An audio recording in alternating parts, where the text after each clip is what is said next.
নমস্কাৰ প্ৰিয় দৰ্শক, আমাৰ সময় নিউজৰ এই মুখামুখি অনুষ্ঠানলৈ আপোনালোকক স্বাগতম জনাইছোঁ। আৰম্ভ কৰিবলৈ লৈছোঁ এটি ব্যতিক্ৰমী অনুষ্ঠান মুখামুখি। আমাৰ সময় নিউজৰ এই অনুষ্ঠানটো এইকাৰণেই ব্যতিক্ৰমী যিয়ে এই অনুষ্ঠানৰ যোগেদি ইয়াত আৰম্ভ হোৱা আলাপৰ যোগেদি আপোনালোকে বিভিন্ন ক্ষেত্ৰত বিভিন্ন ব্যতিক্ৰমী দিশত আপোনালোকে উপভোগ কৰিবলৈ পাব। সচৰাচৰ আমি জানো যে আমাৰ সমাজত এচাম মানুহ আছে যিয়ে কৰ্মজীৱনৰ এই বিশাল ক্ষেত্ৰখনত বিভিন্ন ক্ষেত্ৰত পাৰদৰ্শিতা দেখুৱাই বিভিন্ন কাম নীৰৱে কৰি থাকে। কিন্তু দেখা যায় যে এই নীৰৱ কৰ্মীসকলৰ মাজৰ পৰাই আমাৰ সমাজৰ উপকাৰ হ'ব পৰাকৈ বহুতো ভাল কথা আছে আৰু তেখেতসকল আমাৰ সমাজৰ অতি উপকাৰী। আমাৰ সময় নিউজৰ এই মুখামুখি অনুষ্ঠানৰ উদ্দেশ্য সেইটোৱে। এই অনুষ্ঠানৰ যোগেদি আপোনালোকে উপভোগ কৰিবলৈ পাব, আপোনালোকে বিভিন্ন খবৰ পাব, আমাৰ সমাজৰ অতি পাৰদৰ্শিতাৰে আগবাঢ়ি থকা ব্যক্তিৰ বিভিন্ন দিশৰ বিভিন্ন কাহিনী আলাপৰ যোগেদি, মাত কথাৰ যোগেদি আৰু বিভিন্ন কথাৰ মাজেৰে তেনেকুৱা এটা উদ্দেশ্য আৰোগত কৰিয়েই আজি আৰম্ভ কৰিবলৈ লৈছোঁ এই অনুষ্ঠান মুখামুখি। আজি এই অনুষ্ঠানত আপোনালোকক পৰিচয় কৰি দিবলৈ ওলাইছোঁ এগৰাকী ব্যক্তি যি বিশেষ। তেখেত অসমৰ ব্যক্তি কিন্তু বহিৰাজ্যত থাকি বিভিন্ন দিশত তেখেতে পাৰদৰ্শিতা দেখুৱাইছে, লগতে সাহিত্য সাধনা কৰি আছে আৰু এইটোৱেই গৌৰৱৰ কথা। আপোনালোকক দিবলৈ এটা গৌৰৱৰ খবৰ দিবলৈ আগবাঢ়িছোঁ যে সেই অসমীয়া ব্যক্তিগৰাকী আচলতে বহিৰাজ্যত অৰ্থাৎ দিল্লী নয়দাত তেখেতে কৰ্মৰত আৰু তেখেতে সমস্ত জীৱন আভিযান্ত্ৰিক জীৱনৰ মাজেৰে চলাই থাকিও অসমীয়া ভাষা সাহিত্য সংস্কৃতিৰ নামত আমাক বহুতো দি আছে। আজি সেই বিশেষ ব্যক্তিগৰাকীৰ সৈতে আপোনালোকক পৰিচয় কৰি দিব ওলাইছোঁ। তেখেত হৈছে সুমিন্দ্ৰ চৌধুৰী। আহক সুমিন্দ্ৰ চৌধুৰীৰ সৈতে আমি আলাপত বহোঁ। নমস্কাৰ চৌধুৰীদেৱ। নমস্কাৰ ছাৰ, মই আপোনাক এই আমাৰ সময় নিউজৰ মুখামুখি অনুষ্ঠানলৈ আমন্ত্ৰণ জনাইছোঁ আৰু সম্ভাষণ জনাইছোঁ। আশা কৰোঁ আজি এই অনুষ্ঠানৰ যোগেদি আপুনি আমাক বিভিন্ন দিশত আপোনাৰ মনৰ কথা ক'ব, আপোনাৰ ব্যস্ততাৰ কথা ক'ব। আৰু এই প্ৰসংগতে মই প্ৰিয় দৰ্শকসকললৈ ক'ব বিচাৰিছোঁ, আজি যি ব্যক্তিৰ যোগেদি আমি বিভিন্ন ক্ষেত্ৰৰ কিছু পাৰদৰ্শিতাৰ কথা গম পাম, আপোনালোকে নিজৰ মতামত দাখিল কৰিব পাৰিব এই অনুষ্ঠানৰ মতামত শিতানত। আৰু আপোনালোকৰ এই মতামতৰ যোগেদিয়ে আমি ভৱিষ্যতে এই বিশেষ ব্যক্তিকুলৰ কৰ্মময় জীৱনৰ বহু কথা আপোনালোকক ক'ব পাৰিম। গতিকে মই দৰ্শকসকলক অনুৰোধ কৰিছোঁ, আপোনালোকে এই অনুষ্ঠানৰ যোগেদি বিশেষ ব্যক্তিৰ প্ৰসংগত আপোনালোকৰ মতামত ৰাখিব পাৰিব, আপোনালোকৰ বিভিন্ন চিন্তা ৰাখিব পাৰিব আৰু ভৱিষ্যতে সেই চিন্তাক সাৰোগত কৰিয়ে আমি আকৌ কিছুমান নতুন অনুষ্ঠান দিবলৈ আগবাঢ়িম। এতিয়া আহিছোঁ সুমিন্দ্ৰ চৌধুৰীদেৱৰ ওচৰলৈ। আপোনাক পাই ভাল লাগিল। এই অনুষ্ঠানৰ বাবে আপুনি সময় দিয়াৰ বাবে, সুদূৰ অসমৰ পৰা বাহিৰত থাকি আপুনি আমাক সময় দিয়াৰ বাবে আমি ধন্যবাদ জ্ঞাপন কৰিছোঁ, কৃতজ্ঞ হৈছোঁ। আপোনাৰ পৰা জানিব বিচাৰিছোঁ, আপুনি আচলতে দিল্লীত কি প্ৰফেশ্যনত আছে, কেনেকুৱা জীৱিকা ভিত্তিত আপুনি কামত নিয়োজিত হৈ আছে? ধন্যবাদ অনুৰাগ মহাশয়, অভিজ্ঞান মহাশয়, আৰু লগতে মই আমাৰ সময় প্ৰতিষ্ঠানটি নিউজ প্ৰতিষ্ঠানটিলৈ মোৰ আন্তৰিক কৃতজ্ঞতা জ্ঞাপন কৰিছোঁ। আপোনালোকে মোক এই সময়কণ দিয়াৰ কাৰণে মই নথৈ আনন্দিত। নাই, আপোনাক লৈ আমি গৌৰৱ অনুভৱ কৰিছোঁ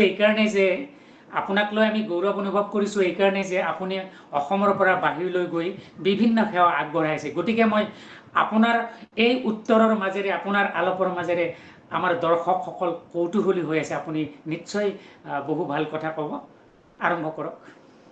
হয়, পেছাগতভাৱে মই এজন যান্ত্ৰিক অভিযন্তা, কিন্তু বৰ্তমান মই নয়দাস্থিত জাপানীজ কোম্পানী এটা, কবেলকো নামৰ কোম্পানী এটাত মই মুখ্য সহকাৰী প্ৰবন্ধক হিচাপত কৰ্মৰত অৱস্থাত আছোঁ।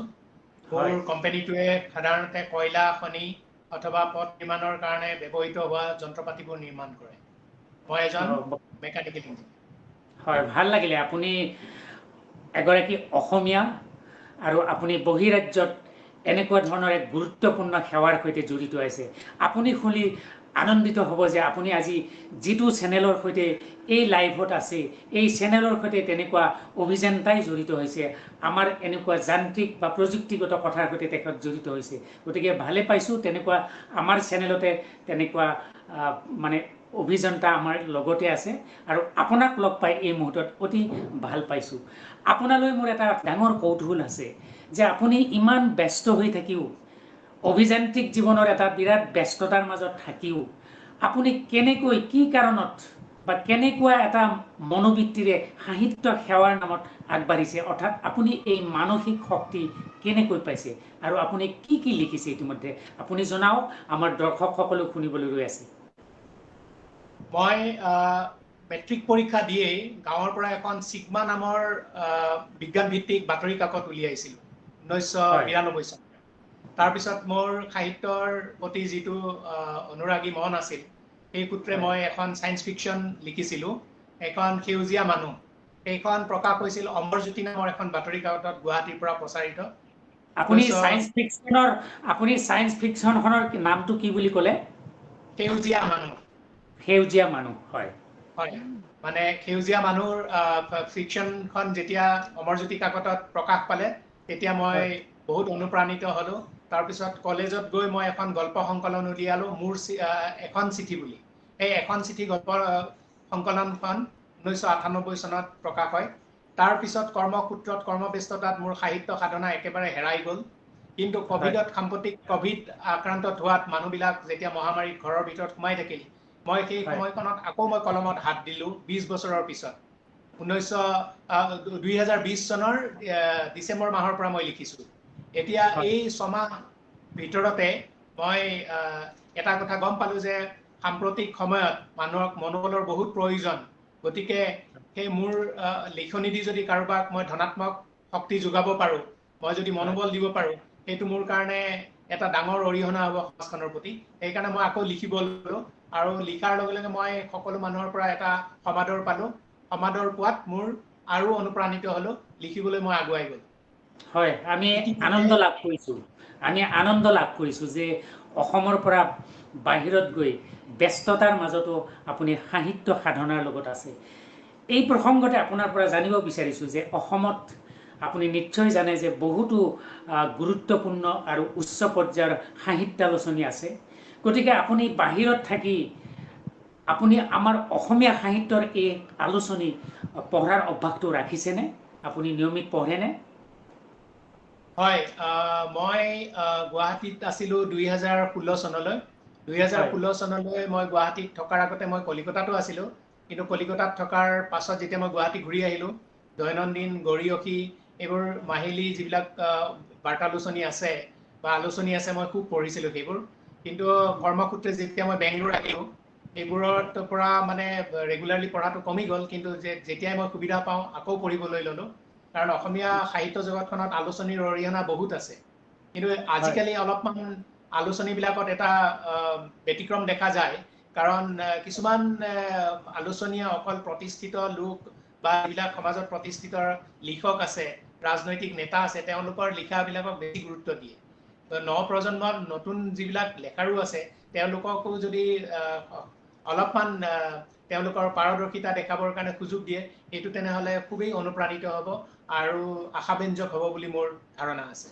হয়, ধন্যবাদ। বহুত ভাল লাগিলে। আমি প্ৰিয় দৰ্শক, আপোনালোকক মই জনাব খুজিছোঁ আৰু আপোনালোকে আজি এই বিশেষ ব্যক্তিৰ পৰা জানিলে যে অসমৰ বাহিৰত থকা অসমীয়া মানুহে আমাৰ অসমত কি ঘটি আছে সাহিত্য সংস্কৃতিৰ নামত, সেইটো সাংঘাতিক ধৰণে তেখেতসকলে পৰ্যবেক্ষণ কৰি থাকে। গতিকে আজি এই অনুষ্ঠানটোৰ যোগেদি আমি গম পালোঁ যে অসমৰ বাহিৰত থকা ব্যক্তিয়ে আমাৰ সাহিত্য সংস্কৃতিৰ নামত এক বিৰাট পৰ্যবেক্ষণ ৰাখে। গতিকে এইটো এটা খবৰ। আৰু মই আপোনাক চৌধুৰীদেৱৰ পৰা জানিব বিচাৰিছোঁ যে আমাৰ সাহিত্যৰ আলোচনীৰ বৰ্তমান গ্ৰাহক কমি গৈছে, এইটো এটা বৰ সাংঘাতিক কথা হৈছে। সেই ক্ষেত্ৰত আপুনি আমাৰ অসমীয়া আলোচনীখিনিৰ ক্ষেত্ৰত আপোনাৰ কিবা পৰামৰ্শ বা মতামত খুব চমুকৈ ক'ব নেকি? এতিয়া সাম্প্ৰতিক অৱস্থাত দেশৰ হয় সাম্প্ৰতিক অৱস্থা আলোচনীবিলাকৰ বহুত আপোনাৰ মানে অৰিহণা থাকিব লাগে, বিশেষকৈ ইতিবাচক লিখা, ধনাত্মক চিন্তাৰ ওপৰত, মনোবলৰ ওপৰত লিখা। আমি যদি সাম্প্ৰতিক কৰোণাৰ ওপৰতে বেছিকৈ ডিছকাছ কৰোঁ বা সাম্প্ৰতিক যিবিলাক ডকাইত, লুণ্ঠন, ৰেপ, ধৰ্ষণ এইবিলাকৰ যিবিলাক কথা সেইবিলাকত বেছি প্ৰাধান্য দিওঁ, তেনেহ'লে ইতিবাচক লিখনিবিলাকে খুব এটা মানে ইয়াৰ সমাদৰ নাপায় বা তেতিয়াহ'লে সেইখিনি ম্লান পৰি যাব। গতিকে আমাৰ আলোচনীবিলাকৰ ওপৰত এটাই মোৰ তেওঁলোকৰ প্ৰতি মোৰ গুহাৰি আছে, যাতে তেওঁলোকে যিবিলাক হয়, যেতিয়া তেওঁলোকে কোনো এটা প্ৰকাশ কৰে, সেই প্ৰকাশ কৰা লিখাটো সমাজৰ কাৰণে, সমাজ ব্যৱস্থা আৰু বৌদ্ধিক বিকাশৰ কাৰণে হ'ব লাগে, চাৰিত্ৰিক বিকাশৰ কাৰণে হ'ব লাগে, যাতে আমাৰ ল'ৰা ছোৱালীখিনিয়ে এইখিনি পঢ়ি পেলাই উপকৃত হয়। মই এইখিনিতে এটা আপোনাক কথা ক'ব বিচাৰিছোঁ যে আমাৰ সমাজখনৰ যিবিলাক পঢ়ুৱৈ আছে, সাধাৰণতে ডকাইত, লুণ্ঠন, হিংসা, ধৰ্ষণ এইবিলাকৰ বাতৰিবিলাক খুব মন দি পঢ়ে, কিন্তু সেইবোৰৰ পৰা নিৰাময় কেনেকৈ পাব পাৰি, সেইবোৰ কেনেকৈ কম কৰিব পাৰি, সেইবোৰৰ ওপৰত দিয়া প্ৰবন্ধবিলাক কোনেও নপঢ়ে। গতিকে আলোচনীবিলাকৰ অলপমান এটা এইখিনিত মন কৰিবলগীয়া হ'ল, তেওঁলোকে যাতে সেই বস্তুখিনিক বেছিকৈ দাঙি ধৰে যে নিৰাময় কেনেকৈ হ'ব পাৰে। গতিকে সেইটোৱে মোৰ আলোচনীবিলাকৰ ওপৰত এটা মানে অনুৰোধ। মই এইখিনিতে আৰু এটা আপোনাক কথা কওঁ, অলপতে মই কৰোণাৰ ওপৰত মানুহে যাতে মনোবল হ্ৰাস নহয়, মই নিজেই নিজৰ ত্ৰাণকৰ্তা হওক বুলি মই এটা লিখা পঠিয়াইছিলোঁ স্বাধীনলৈ, আৰু সেইটো প্ৰকাশ পাইছিল। সেই লিখাটোত লিখিছিলোঁ মই এজন ৰাছিয়ান ডক্টৰৰ ওপৰত, ডক্টৰ ৰোজাকভ। এই লেখাটো ক'ত প্ৰকাশ পাইছে? এই লিখাটো প্ৰকাশ পাইছে স্বাধীনত, 15 মে 31 তাৰিখ নে 1 জুনত প্ৰকাশ হৈছিল সেইখনত। তেতিয়া মানে সেই ডক্টৰ ৰোজাকভে কেনেকৈ মানে তেওঁৰ নিজৰ অংগ কাটি নিজেই অপাৰেশ্যন কৰিছিল এণ্টাৰ্কটিকাত, সেই ঘটনাটো মই লিখিছিলোঁ, যাতে নিজেই নিজৰ ত্ৰাণকৰ্তা হ'ব লাগিব। এতিয়া আমি দেশৰ শাসন ব্যৱস্থা বা সমাজ ব্যৱস্থাক দুখ দি লাভ নাই, আমি নিজেই নিজক বচাব লাগিব, নিজেই নিজৰ ষ্ট্ৰং পইণ্টবিলাক বিচাৰি ল'ব লাগিব। হয়, ধন্যবাদ। আপোনাৰ এইখিনি কথা যথেষ্ট গুৰুত্বপূৰ্ণ, আৰু আপুনি অসমীয়া সাহিত্য আলোচনীৰ ক্ষেত্ৰত যি পৰামৰ্শ দিলে, যি অনুভূতি প্ৰকাশ কৰিলে, মই আশা কৰিছোঁ এই চেনেলৰ যোগেদি সাহিত্য আলোচনীৰ কৰ্তৃপক্ষই কিছু কথা মানে অনুধাৱন কৰিব পাৰিব। আৰু আমাৰ দৰ্শকসকলেও এই প্ৰসংগত মই আচলতে বাৰে বাৰে আমাৰ প্ৰিয় দৰ্শকসকলক ক'ব খুজিছোঁ, আপোনালোকে এই অনুষ্ঠানটোৰ সৈতে জড়িত হওক। আমাৰ সাহিত্য সংস্কৃতিৰ বিভিন্ন দিশৰ ক্ষেত্ৰত আপোনালোকে নিজৰ পৰামৰ্শ দিবৰ কাৰণে এটা ডাঙৰ সুযোগ পাইছে, আৰু এই ক্ষেত্ৰত আপোনালোকে মতামত শিতানত বিভিন্ন ধৰণৰ মতামত দিলে নিশ্চয় আমাৰ ৰাজ্যখনৰ সামগ্ৰিকভাৱে বিভিন্ন দিশত লাভ হ'ব। তথাপি আপোনাৰ চৌধুৰীদেৱক মই কথা এটা সুধিব খুজিছোঁ যে আপুনি যিহেতু অভিযন্তা, তথাপি আপুনি সাহিত্য সাধনাৰ সৈতে জড়িত, আপুনি দূৰৰ পৰা ভাবে নেকি যে অসমত এটা ভাল সাহিত্যৰ পৰিৱেশ আছে? আপোনাৰ দূৰৰ পৰা দৃষ্টিভংগীটো কেনেকুৱা? ধন্যবাদ মহাশয়। আমাৰ অসমীয়া সাহিত্য, অসমীয়া সমাজত অসমীয়া সাহিত্যৰ প্ৰতি এতিয়াও সমানে সমাদৰ আছে, সমাদৰ বহুত বেছি বুলি মই ক'ম। কাৰণ ইয়াত দেখা যায় আমাৰ অসমীয়া ভাষা সাহিত্যৰ প্ৰতি, অসমীয়া সাহিত্য সভাখনৰ প্ৰতি মানুহৰ আকুলতা, অসমীয়া মানুহৰ এই আকুলতাৰ পৰাই প্ৰকাশ পায় যে আমি আমাৰ ভাষাটো খুবেই ভাল পাওঁ।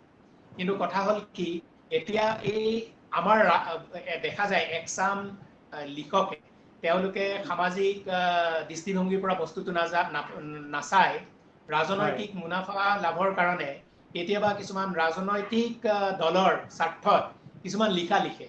সেইবোৰ আচলতে এৰাই চলিব লাগে। সমাজ ব্যৱস্থা, বৌদ্ধিক বিকাশ, আমাৰ নৱপ্ৰজন্ম কেনেকৈ আগুৱাই যায়, কেনেকৈ সমাজত সাহিত্যখনে মানুহ আগুৱাই যোৱাত সহায় কৰিব পাৰে, সেই দৃষ্টিভংগীৰ পৰা লিখিলে ভাল হয়। আৰু এইখিনিতে মই এটা কথা মই ক'ম যে অলপতে মোৰ নিয়মীয়া বাৰ্তাত কেইটামান প্ৰবন্ধ প্ৰকাশ পাইছে। সেই প্ৰবন্ধ কেইটা মই এতিয়ালৈ পৃথিৱীৰ 11খন দেশ গৈছোঁ কৰ্মসূত্ৰে। সেই 11খন দেশত দেখা বিভিন্ন সমাজ ব্যৱস্থা, মই মিজোৰামৰ ওপৰতো লিখিছোঁ। মিজোৰামৰ সমাজ ব্যৱস্থা অসমৰ সমাজ ব্যৱস্থাতকৈ বহুত বেছি।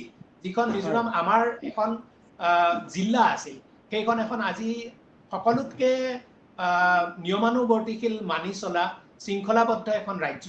গতিকে সেই ধৰণৰ লিখাই মানুহক অলপমান হ'লেও সমাজ ব্যৱস্থাৰ প্ৰতি সচেতন হোৱা বুজাব, ড্ৰাগছৰ প্ৰতি কেনেকৈ আমি আসক্ত নহ'ব পাৰোঁ, সেইবিলাকৰ পৰা কেনেকৈ আঁতৰি থাকিব পাৰোঁ, আপুনি হয় ধন্যবাদ আপুনি আমাৰ ৰাজ্যখনত যেটো সাহিত্যৰ পৰিৱেশ থকা বুলি ভাবেনে মানে বৰ্তমান পৰিস্থিতিত মানে আমাৰ এটা সেই পৰিৱেশ আছে নেকি যে ভাল সাহিত্য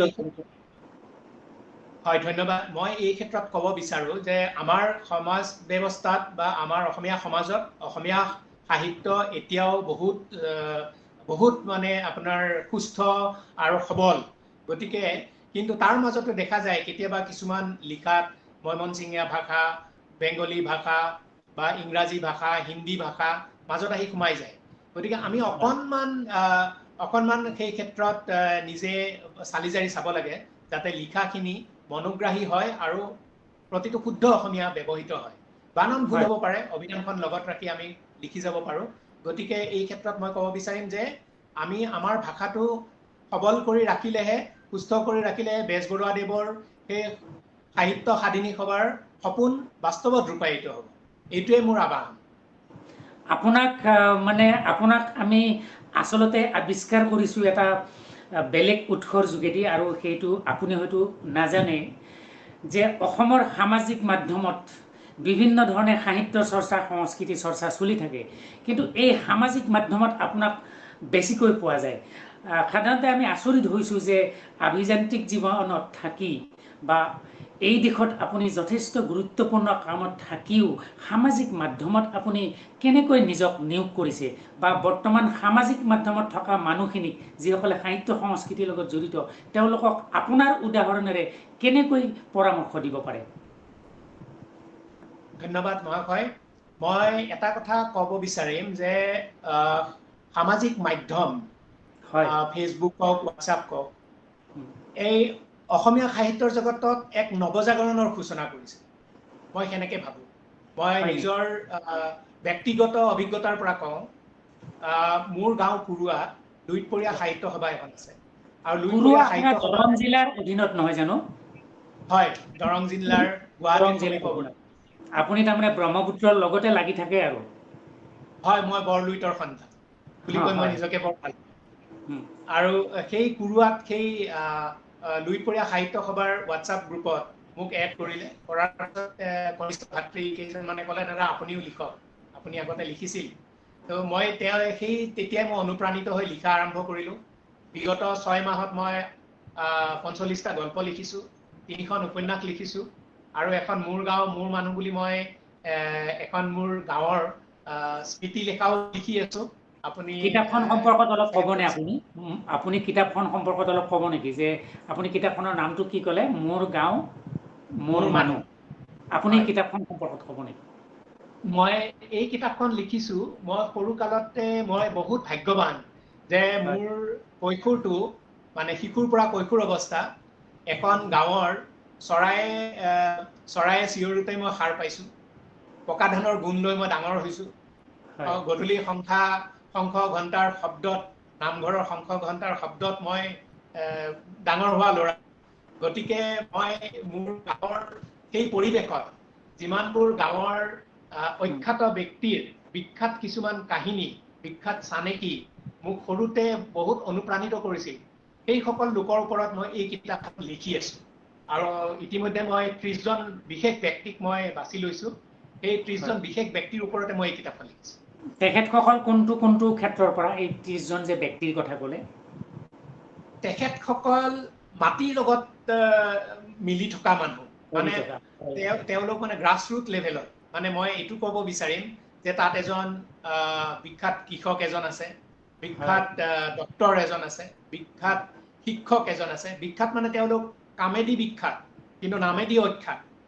আৰু তাৰে মাজতে আছে এজনী মাতৃভক্তা আহলি এজনী আছে আৰু এজন পাগল প্ৰেমিক আছে যাৰ অন্তৰখন সঁচাকে ইমান পবিত্ৰ আছিল যে সেইবিলাককে আচলতে প্ৰেমিক বুলি ক'ব পাৰি তো এনেকুৱা ধৰণৰ মই বিশিষ্ট এজন ব্যক্তি আছে তেওঁ বীৰবলৰ দৰে বুদ্ধিয়ক আছিল তেওঁৰ বিষয়ে লিখিছো এজন পিতৃ আছিল তেওঁ দুঃসাহসিক পিতৃ আছিল তেওঁৰ বিষয়ে লিখিছো এজন দ্ৰোণাচাৰ্যৰ দৰে শিক্ষাগুৰু পাইছিলো তেওঁৰ বিষয়ে লিখিছো গতিকে এই কিতাপখনত বহুত সমাহাৰ আছে বহুত ধন্যবাদ আপোনাৰ এই কৰ্মৰ বাবে আমাৰ শুভেচ্ছা থাকিল আৰু এই মুখামুখি অনুষ্ঠানৰ হৈ আপোনাক এই ক্ষেত্ৰত শুভেচ্ছা যাচিছোঁ নিশ্চয় আৰু দৰ্শকসকলৰ উদ্দেশ্যেও কৈছোঁ যে আপোনালোকে নিশ্চয় এখন বৰ ভাল গ্ৰন্থৰ প্ৰতি আপোনালোকে কৌতূহল নিশ্চয় উপজিছে কাৰণ এনেকুৱা এখন গ্ৰন্থ আমাক সঁচাকৈয়ে দৰকাৰ তেনেকুৱা ধৰণৰ কিতাপ বৰ্তমান সমাজত আমাৰ এইকাৰণেই দৰকাৰ যে আচলতে সাহিত্য আৰু মানুহ এক নিকপকপীয়া নিবিড় সম্পৰ্ক থাকে গতিকে আপুনি অভিযন্তা হৈ যেতিয়া সাহিত্য সাধনা কৰিছে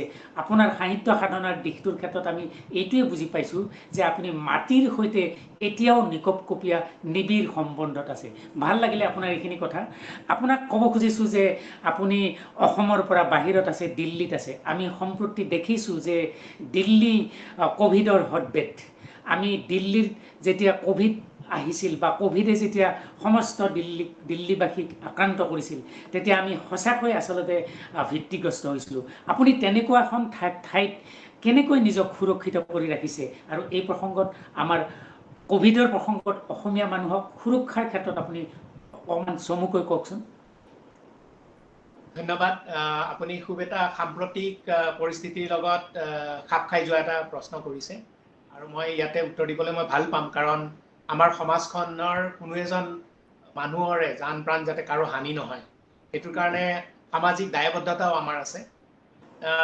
যেতিয়া মই নয়ডাত ফাৰ্ষ্ট ৱেভৰ সময়তে মই বেংগলোৰৰ পৰা নয়ডাত মই যোৱা বছৰ গুচি আহিছিলোঁ তেতিয়াও মই দেখিছিলোঁ ইয়াতে মানুহবিলাকে খুব সামাজিক দূৰত্ব মানি চলে মুখত মাস্কখন লগাই থাকে আৰু ভেকচিনৰ প্ৰতি তেওঁলোকৰ খুব মানে এয়া আছে যে ভেকচিনটো ল'ব লাগে এই ক্ষেত্ৰত তেওঁলোকক মানে গভৰ্ণমেণ্টে এডভাইজৰী জাৰি কৰিব লগা হোৱা নাই হস্পিটেলবিলাকত নিজেই গৈছে নিজেই ভেকচিন লৈ আহিছে গতিকে আমাৰ অসমীয়া সমাজৰ প্ৰত্যেকজন ব্যক্তিৰে এটা সামাজিক দায়বদ্ধ আৰু নিজৰ ঘৰখনৰ প্ৰতিও দায়বদ্ধ যে তেওঁলোকে সামাজিক দূৰত্বতা মানি চলক অযথা বজাৰত গৈ ভিৰ নকৰক যিখিনি পাৰে যদি বজাৰত নোযোৱাকৈ হৈ যায় তেনেহ'লে অযথা যাব নালাগে মুখত মাস্কখন লগাই থাকক দুখন মাস্ক বুলি কৈছে এখন আপোনাৰ সাৰ্জিকেল মাস্কৰ ওপৰত এখন কাপোৰৰ মাস্ক এখন পিন্ধিলেও মানে 95% কোভিডৰ পৰা বাচিব পাৰে গতিকে মানুহে কেতিয়া নিজেই বচাব লাগিব কোনেও কাকো বচাব নোৱাৰে এই ক্ষেত্ৰত মই ক'ম যে অসমীয়া সমাজখনে নিজেই নিজৰ সুৰক্ষাৰ প্ৰতি নজৰ দিয়ক চৰকাৰে কি দিছে সমাজে কি দিছে সমাজ ব্যৱস্থাই শাসন ব্যৱস্থাই কি দিছে সেইটো ভাবি লাভ নাই আমি আমাৰ লগত কি আছে আমি কেনেকৈ প্ৰস্তুত হ'ব পাৰোঁ সেইটো সকলোতকৈ ডাঙৰ কথা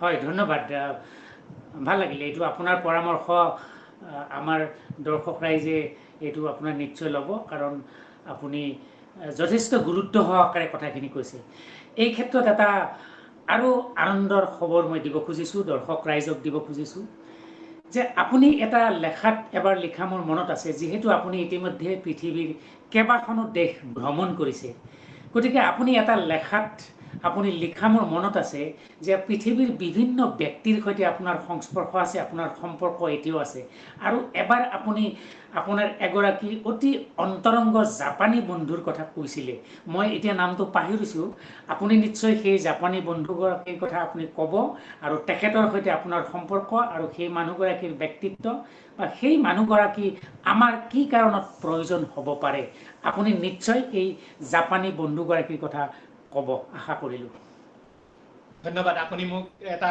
খুবেই গুৰুত্বপূৰ্ণ মানে আমাৰ 7 ভনীৰ কাৰণে অকল অসমৰ কাৰণে নহয় 7 ভনীৰ কাৰণে এটা খুবেই গুৰুত্বপূৰ্ণ প্ৰশ্ন সুধিছে আৰু এইটো অলপ উত্তৰটো দীঘলীয়া হ'ব কিন্তু বহুতেই গুৰুত্বপূৰ্ণ উত্তৰ হ'ব মোৰ মই যেতিয়া 11খন কাণ্ট্ৰি গৈছিলোঁ তাৰে প্ৰত্যেকখন দেশৰে এজন মানুহৰ লগত মই সংস্পৰ্শত থাকিব বিচাৰিছোঁ চেষ্টা কৰিছোঁ ভূটান গৈছোঁ শ্ৰীলংকা গৈছোঁ হংকং গৈছোঁ বেংকক গৈছোঁ য'তেই গৈছোঁ মই প্ৰত্যেকখন ইউৰোপত গৈছোঁ প্ৰত্যেকখন দেশৰ লগতে এজন মানুহৰ লগত মই কানেক্ট হৈ থাকিব বিচাৰোঁ যাতে তাতে ঘটা ঘটনা খবৰ ৰাজি তথ্যৰাজি মই অসমীয়া সমাজত দিব পাৰোঁ তেনেকৈ মোৰ এজন বন্ধু বুলি ক'ম কিন্তু তেওঁ বয়সত 70ৰ ওপৰৰ বয়সৰ তেওঁৰ নাম হ'ল বিজয় মিচিহিটো বাট্ৰা তেওঁ জন্মসূত্ৰে জাপানীজ তেওঁৰ মাক জাপানীজ হয় আৰু মাতৃ জাপানীজ আৰু পিতৃ ইণ্ডিয়ান হয় ভাৰতীয় হয় তেওঁ ভাৰতত যদিও পঢ়া শুনা নাই তেওঁ জাপানতে পঢ়া শুনা কৰা কিন্তু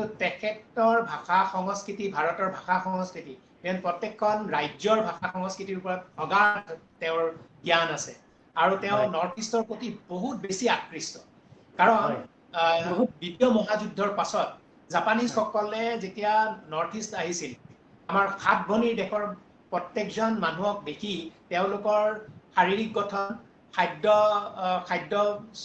খাদ্যানুবাহ আৰু আপোনাৰ ভাষা সংস্কৃতি সকলোবিলাকত জাপানৰ সংস্কৃতি খাদ্য সংস্কৃতিৰ লগতো মিল দেখা পাইছে। আৰু সেইকাৰণে জাপানীজসকলে নৰ্থ ইষ্টৰ মানুহ যদি জাপানত যাব বিচাৰে তেনেহ'লে খুব ভাল পায়। জাপানত গৈ পঢ়া, জাপানত গৈ চাকৰি কৰা, জাপানত গৈ এণ্টাৰপ্ৰিনাৰশ্বিপ কৰা, এইবিলাক খুব ভাল পায়। আৰু এই স্কোপখিনি আমাৰ যাতে নৰ্থ ইষ্টৰ ল'ৰা ছোৱালীখিনিয়ে পায়, এইটো তাৰমানে আগুৱাই নিবৰ কাৰণে মহাশয় বিজয় মিচিহিটো বাট্ৰাই মোক এখন কনফাৰেন্সৰ যোগেদি লগ পাইছিল।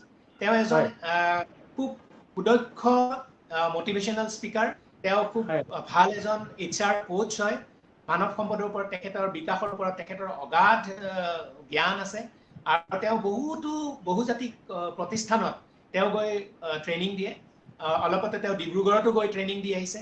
আৰু আহি মোক কৈছে যে সুমিন্দ্ৰ, আমি নৰ্থ ইষ্টৰ কাৰণে কাম কৰিব লাগে। নৰ্থ ইষ্টৰ ল'ৰা ছোৱালীয়ে কেনেকৈ জাপানত গৈ পঢ়িব পাৰে, কেনেকৈ কাম কৰিব পাৰে, জাপান যিটো আমাৰ এয়া আছে, ইয়াৰ পৰা এম্বেচি আছে, এম্বেচিৰ জৰিয়তে যাতে সেই ল'ৰা ছোৱালীখিনিক আমি স্কোপ দিব পাৰোঁ।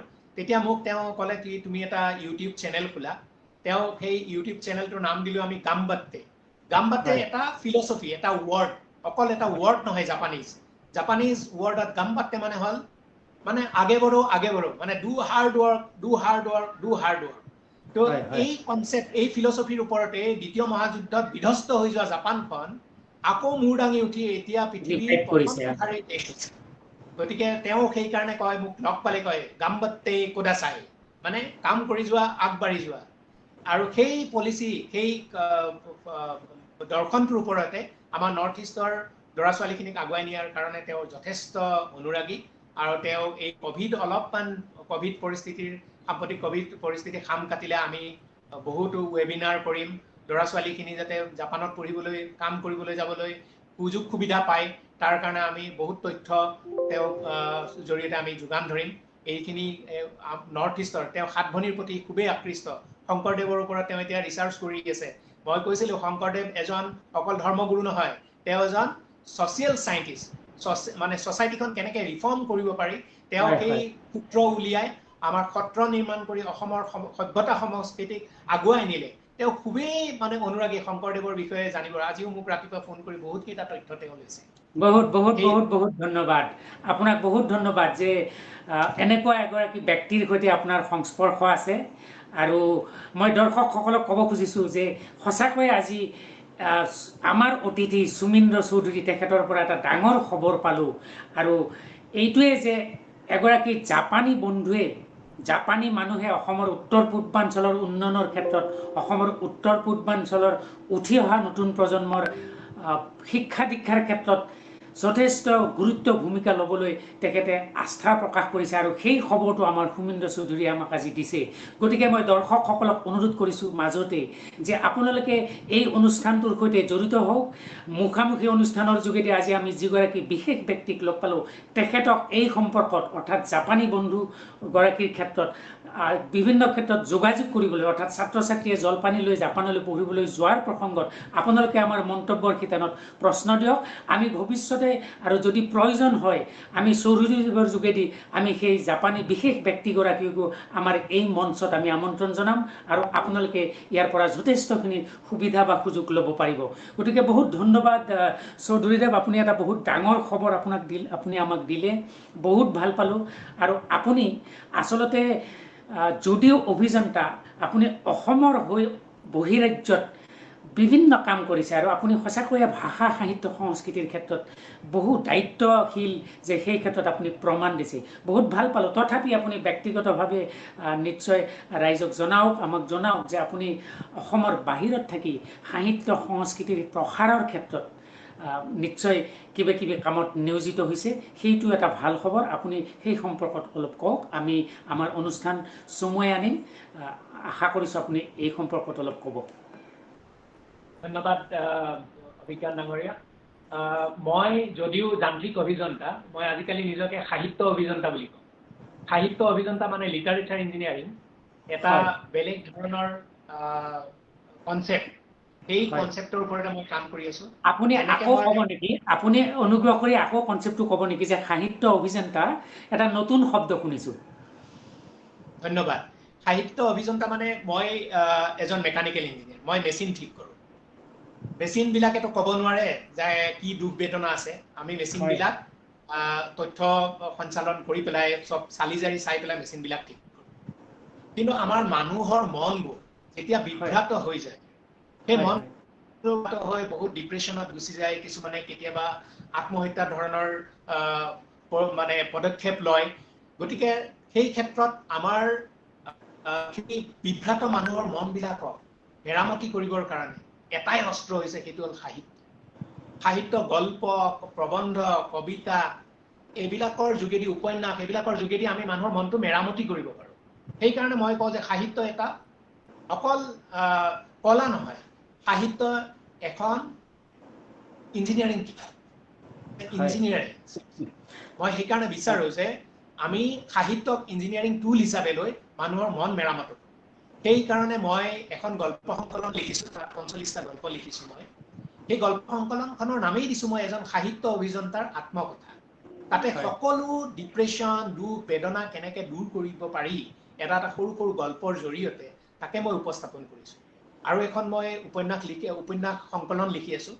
তাত মই লিখিছোঁ আমাৰ মিজোৰাম, ভূটান, সীমাৱৰ্তী ৰাষ্ট্ৰ ভূটান, শ্ৰীলংকা, এইবিলাকৰ সমাজ ব্যৱস্থা, শাসন ব্যৱস্থা, শিক্ষা ব্যৱস্থা কিমান উন্নত মানদণ্ডৰ, যে সেইবিলাকৰ পৰা আমি শিকিব লগা বহুত আছে। তাৰে পটভূমিলৈ মই ৩খন উপন্যাস লিখিছোঁ। সেই ৩খন উপন্যাস একেলগতে বিহংগম বুলি প্ৰকাশ পাব। তাতে মিজোৰামৰ উপন্যাসখনৰ নাম দিছোঁ এখন বিক্ৰেতাবিহীন বজাৰ, য'ত বজাৰত বিক্ৰেতা নাই, মাত্ৰ ক্ৰেতা থাকে, আচৰিত বজাৰ। আৰু মই ভূটানৰ ওপৰত লিখিছোঁ যাদু আৰু সাধুৰ দেশৰ দিহিঙে দীপামে। কাৰণ প্ৰত্যেকখন ভূটানৰ নদ নদী কওক বা পাহাৰ পৰ্বত কওক, সকলোবিলাকতে যাদু আছে, কিন্তু বিজ্ঞানগত যাদু আছে। প্ৰত্যেকতে আপুনি এটা এটা লজিক বিচাৰি পাব। গতিকে সেইবিলাকৰ ওপৰত লিখিছোঁ। প্ৰকৃতিৰ ওপৰত প্ৰেম, মই এখন শ্ৰীলংকাত দেখিছিলোঁ হাতীৰ অনাথ আশ্ৰম। পৃথিৱীত মানুহৰ অনাথ আশ্ৰম বহুত দেখিছোঁ, কিন্তু হাতীৰ অনাথ আশ্ৰম মই শ্ৰীলংকাত দেখিলোঁ। গতিকে শ্ৰীলংকাৰ প্ৰকৃতি প্ৰেমীৰ যি মই প্ৰকৃতিৰ প্ৰতি প্ৰেম দেখিলোঁ, সেইখিনিক মই উপস্থাপন কৰি মই শ্ৰীলংকাৰ ওপৰতো মই লিখি আছোঁ।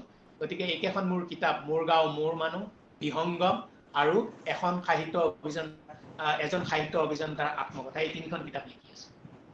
ধন্যবাদ। হয়, ধন্যবাদ। ভাল লাগিলে আপোনাক আজি এই অনুষ্ঠানটোত পালোঁ, যে এজন অভিযন্তা হিচাপে নহয়, এজন সাহিত্য সাধক আৰু পৃথিৱীৰ বিভিন্ন দেশৰ সৈতে আপোনাৰ সম্পৰ্ক, সৌহাৰ্দ্যমূলক সম্পৰ্ক। আজি আপুনি আমাৰ অনুষ্ঠানটোলৈ আহি যথেষ্টখিনি দিলে, তাৰ বাবে আমি কৃতজ্ঞ হৈ ৰ'লোঁ। আমি আশা কৰিছোঁ এজন অভিযন্তা হৈ অসমৰ এখন পিছপৰা গাঁৱৰ পৰা গৈ বহিৰাজ্যৰ এখন স্থানত গুৰুত্বপূৰ্ণ কামত থাকি আপুনি সাহিত্য সাধনাৰ নামত যি কৰি আছে, আপোনাক ভগৱানে মতি দিয়ক। আমাৰ সাহিত্য সংস্কৃতিৰ প্ৰসাৰৰ নামত আপুনি নিশ্চয় দায়িত্ব বহন কৰিছে, তাৰ বাবেও আপোনালৈ শুভেচ্ছা জ্ঞাপন কৰিছোঁ। আৰু যি জাপানী বন্ধুগৰাকীৰ কথা আপুনি ক'লে, আমি নিশ্চয় আশা ৰাখিছোঁ আপোনাৰ যোগেদি সেই বিশেষ ব্যক্তিৰ আলাপ আমি এই অনুষ্ঠানলৈ আনিম, আৰু উত্তৰ পূৰ্বাঞ্চল, অসমকে ধৰি উত্তৰ পূৰ্বাঞ্চলৰ উঠি অহা প্ৰজন্মৰ ক্ষেত্ৰত যথেষ্ট সহায়ক হ'ব। গতিকে আপোনাক ধন্যবাদ জনাইছোঁ। আপোনাক এই অনুষ্ঠানৰ পৰা বিদায় লোৱাৰ সময় হৈছে। আপোনাক মুখামুখি অনুষ্ঠানৰ পৰা ধন্যবাদ আৰু কৃতজ্ঞতা জনাইছোঁ। ধন্যবাদ। ধন্যবাদ ডাঙৰীয়া। আৰু মই আপোনাৰ লগতে আমাৰ সময় বাতৰি প্ৰতিষ্ঠানটিকেও মোৰ আন্তৰিক কৃতজ্ঞতা আৰু ধন্যবাদ জ্ঞাপন কৰিছোঁ। আপোনালোক সুৰক্ষিত হৈ থাকক, সুস্বাস্থ্য কামনা কৰিলোঁ। গোটেই অসমবাসী সুৰক্ষিত হৈ থাকক, অসমৰ প্ৰত্যেকজন নাগৰিকে সুস্বাস্থ্য লৈ থাকক, এইখিনি মই ভগৱানৰ ওচৰত প্ৰাৰ্থনা জনাই মই আজিলৈ সামৰিছোঁ। প্ৰিয় দৰ্শক, সঁচাকৈ আজি আমি ভাগ্যৱান। আমাৰ সময় নিউজৰ এই মুখামুখি অনুষ্ঠানত প্ৰথমবাৰৰ বাবে এগৰাকী অতি ব্যক্তিত্ব সম্পন্ন পাৰদৰ্শী ব্যক্তিক লগ পাইছোঁ। আমি আশা ৰাখিছোঁ ভৱিষ্যতে এই অনুষ্ঠানত আমাৰ সময়ৰ নিউজৰ ফালৰ পৰা আমি আৰু বিশেষ ব্যক্তিক আপোনালোকৰ মাজত পৰিচয় কৰাই দিম। আমি জানো যে সমাজত যি ব্যক্তিয়ে নীৰৱভাৱে কিছুমান মহৎ কামত ব্যস্ত থাকে, সেই ব্যক্তিহে আমাৰ সমাজৰ বাবে অতি প্ৰয়োজন। আৰু সেই বিশেষ ব্যক্তিসকলকে পৰিচয় কৰি দিবলৈ আৰু উৎসাহমূলক কিছু চিন্তা আগবঢ়াই দিবলৈ আমি আৰম্ভ কৰিছোঁ এই মুখামুখি অনুষ্ঠান। আশা কৰিছোঁ আপোনালোকে চাই থাকিব এই অনুষ্ঠান, এই অনুষ্ঠানৰ সৈতে যোগাযোগত থাকিব আৰু আপোনালোকে এই অনুষ্ঠানৰ মন্তব্য বাকচত নিজৰ মন্তব্য দিব, যাতে আপোনালোকৰ মন্তব্যৰ ওপৰত নিৰ্ভৰ কৰি আমি ভৱিষ্যতে আৰু নতুন অনুষ্ঠান দিব পাৰিম, আপোনাৰ পৰামৰ্শক সন্মান জনাব পাৰিম। ধন্যবাদ। আজিৰ পৰা এই মুহূৰ্তৰ পৰা এই অনুষ্ঠানৰ পৰা বিদায় লৈছোঁ আৰু আমি কেতিয়াও নকওঁ যে আমি সময়ৰ কাৰণে বিদায় লৈছোঁ। আমাৰ সময় নিউজৰ এই মুখামুখি অনুষ্ঠান নিৰবিচ্ছিন্নভাৱে চলি থাকিব, ধাৰাবাহিক অনুষ্ঠান, আপোনালোকে জড়িত হৈ থাকিব। ধন্যবাদ।